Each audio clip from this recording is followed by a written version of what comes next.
అలాగే తులారాశి వారికి ఈ వారం ఎలా ఉందంటారు? తులారాశి వారికి దివ్యంగా ఉన్నదండి. 6 గ్రహాలు బ్రహ్మాండంగా యోగిస్తున్నాయి. దశమంలో చంద్రుడు, 4వ రాశిలో బుధ, శుక్రుడు, భాగ్య గురువు, షష్ఠ శని, లాభకేతువు. అదృష్టం వరిస్తుంది. శుభకాలం కొనసాగుతుంది. అధిక గ్రహాలు యోగాన్ని ఇస్తున్నాయి. స్వల్ప ప్రయత్నంతోనే అద్భుతమైన విజయాలు సాధిస్తారు. వ్యాపారంలో లాభాలుంటాయి. వ్యాపారపరమైన ఆలోచనలు మరింతగా శక్తిని ప్రసాదిస్తాయి. స్వల్ప ప్రయత్నంతోనే విశేషమైన వ్యాపారాభివృద్ధి లభిస్తుంది. నూతన ప్రయత్నాలు సఫలమవుతాయి. పెట్టుబడులు విజయాన్ని ఇస్తాయి. స్థిరాస్తులు వృద్ధి చేసుకునే వీలు కలుగుతుంది. ఆర్థికంగా యోగ్యమైన కాలం కనపడుతోంది. ఆర్థిక అంశాలు అనుకూలంగా ఉన్నాయి. ఆర్థికపరమైన విజయం లభిస్తుంది. లక్ష్యం త్వరగా నెరవేరే విధంగా ఆలోచించండి. ఏ విధమైన సమస్యలు లేకుండా చిత్తశుద్ధితో ముందుకు సాగండి.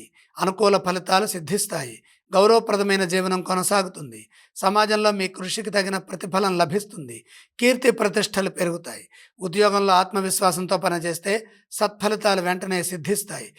అవసరాల దృష్ట్యా కాలాన్ని సద్వినియోగం చేసుకుంటూ విజయాలు సాధించండి. ఈ రాశి వారు ఏ స్తోత్రం పఠిస్తే బాగుంటుందంటారు గురువుగారు? తులారాశి వారు మహాలక్ష్మి అమ్మవారిని ధ్యానించటం ఉత్తమం. ఇక ఈ రాశి వారు ఏ ఆలయాన్ని సందర్శించాలి?